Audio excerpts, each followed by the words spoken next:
ឲ្យស្រណោះនឹងឃើញម៉ែ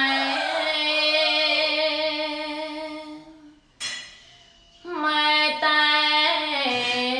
នៅក្បែរម៉ែថែកូន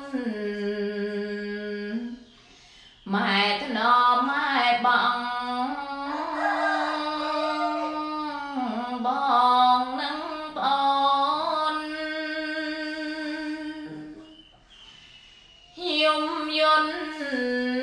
ស្ងាត់សូនម៉ែបំពេលចង់គៀងថ្លង់ថ្លង់តែតូចទៀតរ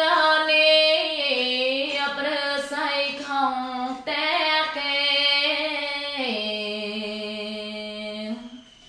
ងូតទឹកឲ្យកូនគ្មានទំនេម៉ែរេទៅចង់នៅអងរឹងមិនកូនធ្នមធ្នមបំបើដងកូនដេកញ៉ាយលួងអងស្ងាត់សនចឹងម៉ែក៏សមរាននៅក្បែរនឹងដៃយោ